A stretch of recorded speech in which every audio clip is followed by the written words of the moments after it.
Hello, I'm Bruce Lorincz, and this show is called Bruce on the Loose. We talk to people in city government, the school system, various businesses throughout Wadsworth area. We're joined today with Tom Morris from the Blue Tip Committee and Dwight Powers. Thank you very much for joining us today and giving us some information about the traditional Blue Tip Parade.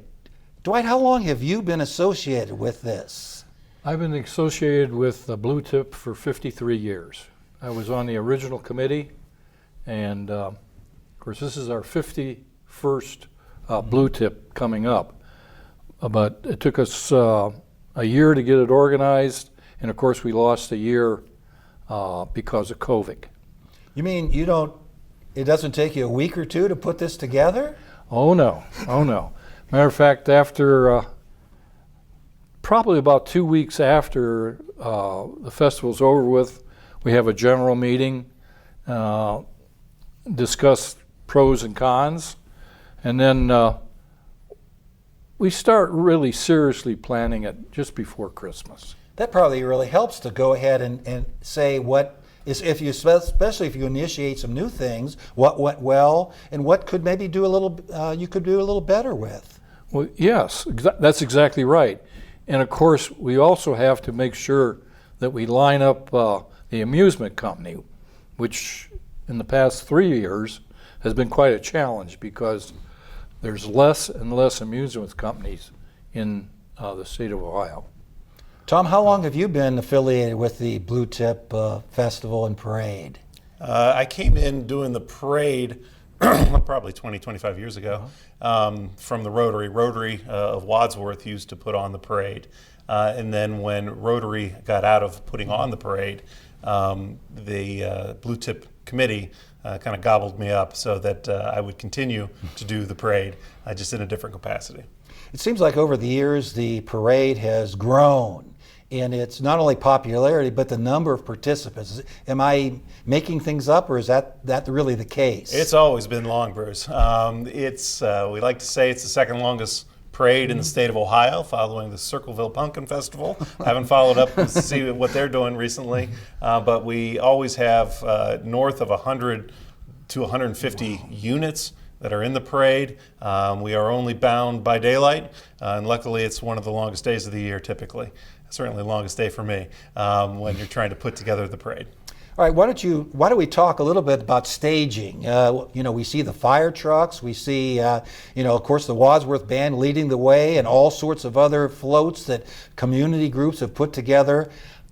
Tell us about how that begins in the afternoon. Well, we tell them to get there as soon as you need to be to put your float. A lot of people come in there and they're decorating their floats when they get there. Wow. Some of these vehicles are not particularly roadworthy. They've got tractors or what have you, so get there early, get it set up. Between 4 and 5, it is a madhouse there, trying to get people in, divided to different sections, and put in the appropriate spot. We got floats, some of that are rather large, and they're interesting to get people situated where they need to be. We couldn't do it without the high school. High school's been very wonderful dealing with to allow us to use that, as well as the YMCA, as well as the pool area. All kind of closed down, give us all that real estate to put people in. Once people come in, we got to get them. The float's easy, right? It's the people that come in and say, I'm on that float, where do I go? Right. So I have a small army of Rotarians and other volunteers that I'll send them to different sections, and then they will put them with their group and hopefully drop their car off and leave because there's not a lot of room in there. Mayor Lawbaugh tells me that we have a steady growth in Wadsworth, about 1.5% to 2%. Why should someone new to Wadsworth come to the parade and the festival? I'll start with the parade, Dwight. You can talk about the festival. You won't understand what's going on if you don't go. It's such a part of the city of Wadsworth that they talk about it. You put up chairs a week beforehand, and you think everybody's gone crazy. That is part of the uniquely experienced Wadsworth experience, is partly the parade and the festival. And if you don't go, you just won't know what everybody's talking about. But Dwight knows more about the festival than I do. Yeah, what about the festival, Dwight? Well, and Tom hit it on the head. As I said before, I've been involved with this thing for 50 plus years. I think I've only seen the parade once in that entire period of time, because my job is at the festival grounds. And of course, by Monday afternoon prior to opening, all the food trailers are set, the rides are set, the games are set. So that's probably, I would say, for anyone that is interested in a carnival experience, they should be there, because we do put on a nice show at the grounds. And it doesn't, there's no restriction on time. You can go for half a day, you can go for an hour, whatever suits your fancy, right? Yeah, whenever we're open, Right. you can be there. Right. And we have 2 matinees, one on Wednesday, one on Saturday. Of course, there's special pricing for the rides on those 2 days. I think it's a wonderful opportunity for the community to kick off summer. And the bottom line is all your proceeds can help local organizations. Tell us a little bit about how the Blue Tip Festival helps local organizations. Well, that's what we're the proudest. That's our proudest statement right there. After our bills are paid late fall, we'll pass out our profits, our proceeds for the year. Mm-hmm.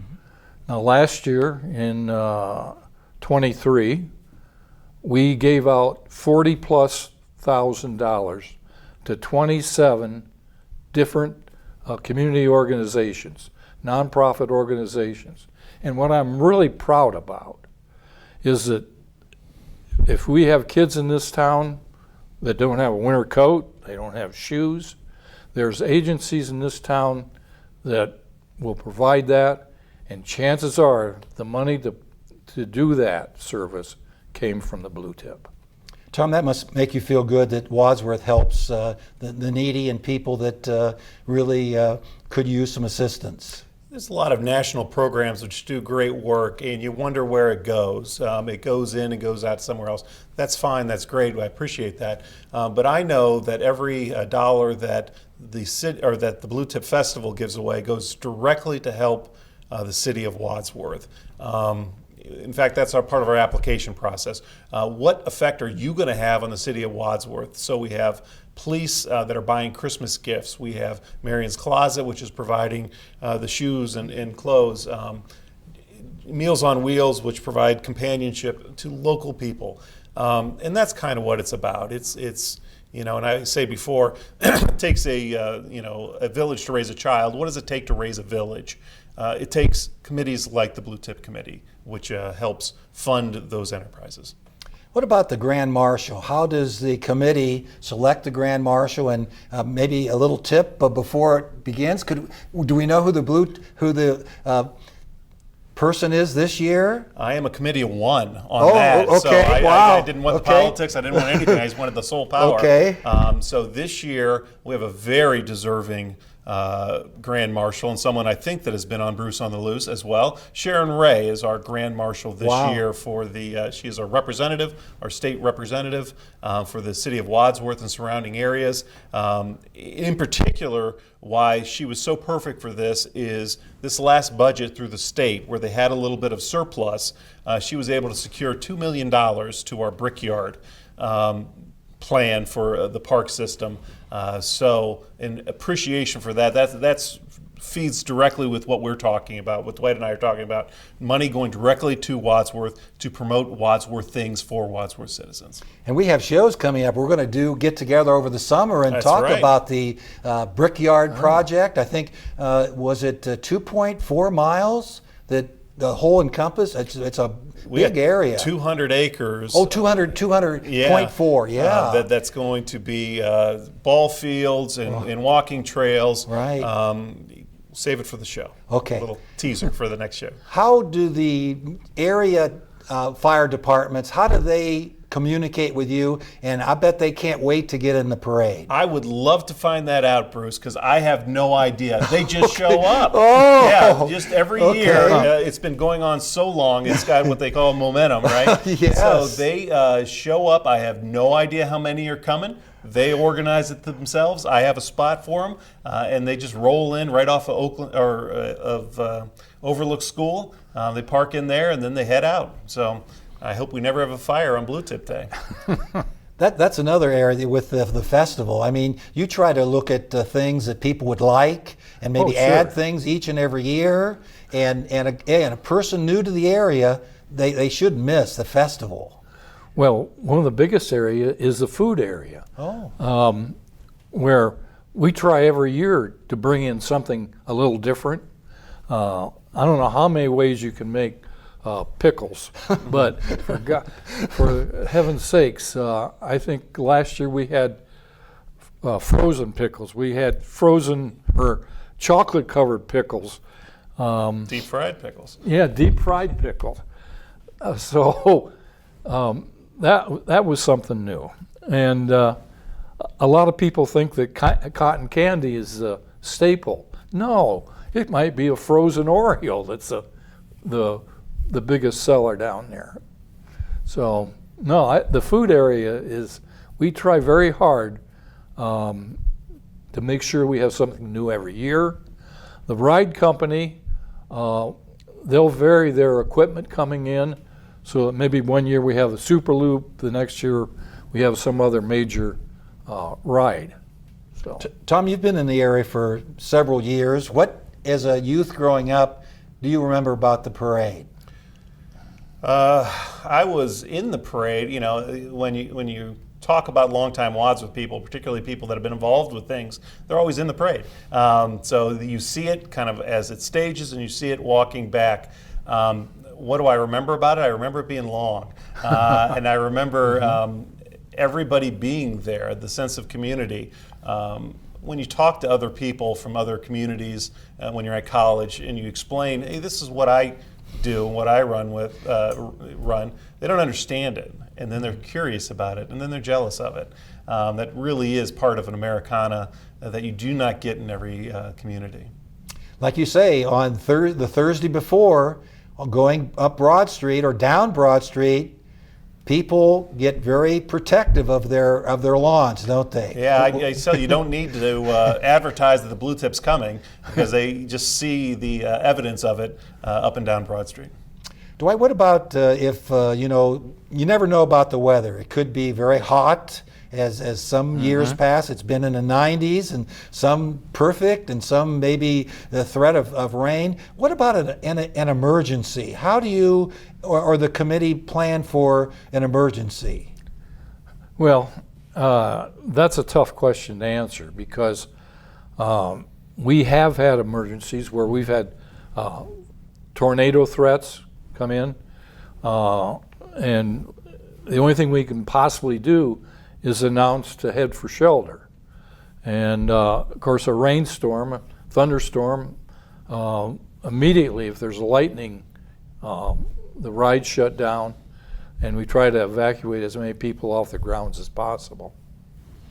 All right, how can groups benefit? We talked about the, and it just blows my mind, after all your expenses, you had $40,000 to distribute to various groups. Is there an excuse for a group not to apply to get a grant from the Blue Tip committee? The only thing we absolutely require is that they are a nonprofit and they are from the City of Wadsworth. The logic there is, okay, the money's generated from the people of Wadsworth, therefore we want to make sure it's returned to the people of Wadsworth. No question about it. No question. And again, probably as the years have gone on, more groups have come forward and requested funds, would you say? Well, as the city has grown, fortunately a lot of our newer organizations are trying to help the community. Therefore,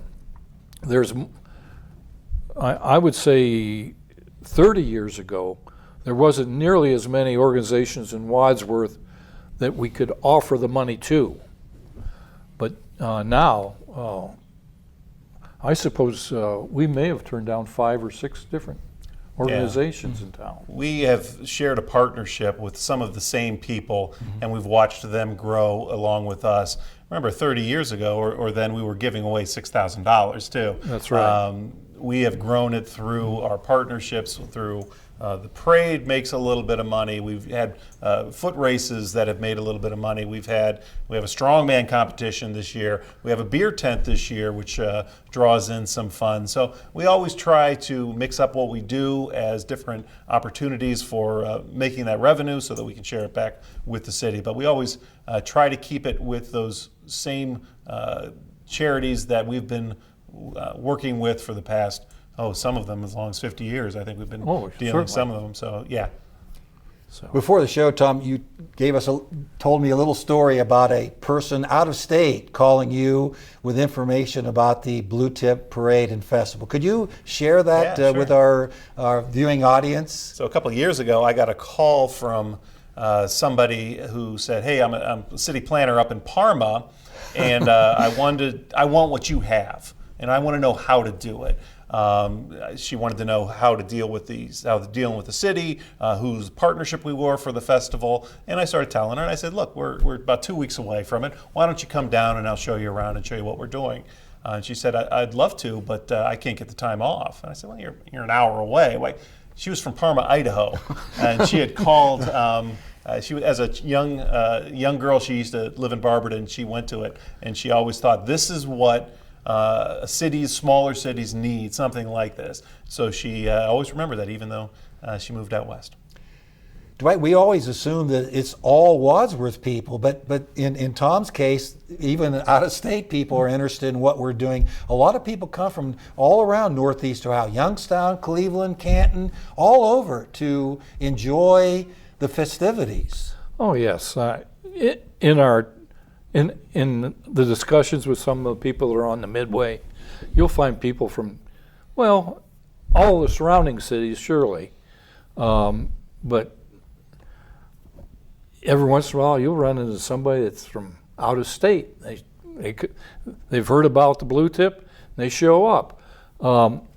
When we had the toilet toss, if you remember that was about 25 years ago. We had people from, we had people as far away as Japan. Wow. That international interest in the toilet toss. They're interested in that toilet toss. Unfortunately, there was too much of a liability to continue that. So, but that was a lot of fun at that period of time. So, Dwight, how many people really are on the committee to plan? There's a lot of things that have to go correctly, and a lot of people probably overseeing those aspects. How many people are on the committee? Well, at any one given time, there's probably about 18 of us, something like that, right now. We have volunteers. For example, the people that come in and help us clean the grounds every night, we usually have about 3 or 4 of those every night. So there's other than the core committee, we do have different organizations that help out. For example, the Boy Scouts park cars in a parking lot, and that's a real help for us, because it can get pretty congested down there at Memorial Park. You don't have a lot of parking. We don't have a lot of parking for games downtown. Particularly if it rains, then it turns into a little bit of an adventure. Challenge. There's no question. You hope tractors are in the vicinity to pull people out. But yeah, you couldn't do it without volunteers, could you, Tom? I mean, really, it would be a yeoman's effort for just a couple people. You need volunteers to pull this off. Absolutely, and all the committee members are volunteers as well. And I would say this, there is a core group of these committee members, Dwight is one of them, that have been doing this for 50 years. And the amount of work is tremendous for volunteering, for very little credit, I would say. Everybody thinks that the City of Wadsworth just puts it on for everybody. It's not. It is people spending a lot of their own personal time doing this, and it's really become a part of Dwight's life, part of my life, part of everybody's taking our vacation time so other people can have fun. So that takes a special kind of people. So I would applaud certainly those core members that have done this. But in addition to the core members, we have people kind of coming floating in and out. We have the Rotary, which helps me do the parade. We have cannot do this without the city's help. I also work for the city, but that's unrelated. Through the Parks Department helps us with certain things. The Electric Department helps us. The Streets Department helps us. It really is a community effort. The people that do have floats, do they let you know, unlike the fire departments in the area, do they let you know ahead of time, or can they call you to say, hey, I have a float that I'd like to have in the parade? I've been doing this 30 years, right. So I can close my eyes and picture every float going down. Right. Do it right now. But no, you sign up for it, and you can give a little description, a little commercial for yourself. But I don't know what you're going to do. Okay. So we had a few years back one little snafu. We had a scary type costume place that wanted to be in the. Great, I don't check, and I just say, please don't be scary. And then the next thing I know, I see somebody walking through carrying a beating heart, and then the phone call started rolling in later that night. So I do not review them. I do not check for content. Most of the time it is perfectly appropriate and safe, but if there's a problem along the way, I will try to jump in right then. That probably wouldn't be the best, Dwight, for little children. They No, probably definitely would not. not. And again, the parade is for all ages, old, people have been here for years, but the kids really get excited about the Blue Tip Parade, don't they? Bruce, it's the candy. That's right. My daughters, would bump into other people, and they weren't that ferocious about candy. But boy, with the Blue Tip, they sure were. Oh yes, very aggressive. You get enough to make it through to Halloween, and that's what I tell people. Yes, and every float, and then the fire trucks, and everyone, even the Grand Marshal has candy throwing out, and the kids just can't wait to get that. But that is part of it. It's really a very positive experience from top to bottom, and you have to be really happy and content with the results every year. Every year, I mean, it's a lot of work, and there's a lot of people involved in this thing, but at the end of the year, when everything's done and said, it's a real joy to the heart to be a part of the Blue Tip, because there's no more joy than handing out that money and knowing that it's going for a positive use, and that's the important thing. That's why I do it. Tom, some of those groups really depend on that money, and it really lets them do things that they ordinarily might not be able to do. I say it's kind of like a factor, like when you put $1 in the economy, then $7 comes out because people do things with that. That's what we do, right? We do a little bit of camaraderie, a little bit of charitable work. They take that and then they multiply it by 7. And then those people multiply it by 7. And that's what builds a community. Stuff like this is what makes us different than other communities as well. I've learned a lot about the show, but one thing that really hits home is the coordination with various groups, with everyone stepping up and doing their part. If they wouldn't, this wouldn't come off. It wouldn't happen. I mean, if we didn't have the cooperation, the school system, the City of Wadsworth, the police department, it wouldn't be possible to do it. And you don't have to ask them a second time. It's just something that is tradition. And Wadsworth likes traditions. The tradition certainly has been there over half a century, and it continues to grow and get more people excited. I'll tell you this: we look at the calendars on the city of on the city's building calendars. Where are we going to build? They got blocked off Blue Tip. The police can't take vacation on the first Tuesday after Father's Day. Everybody already knows this. All the tracks have been laid because they know how important it is. You don't think about those types of things, but that's it's something that really is etched in stone. And it's that again. When is the big date? In about a month from now, right? Yeah. Well, it's the first Tuesday after Father's Day. That's the parade. Okay, and it's been that way for I can't remember how long. Right. Was it June 18th, 19th, somewhere in there? Somewhere in there. Yeah, Okay. I say the first Yeah. Tuesday after Father's Day, so I Okay. don't have to memorize it every All right, year. first Tuesday after Father's Day. And again, if you're new to the city, please take advantage of the Blue Tip Parade and Festival. Comes later at Memorial Park, and there's something for everyone at these festivities. And thanks for viewing Bruce on the Loose. And next week we'll have another very important show. Thanks so much.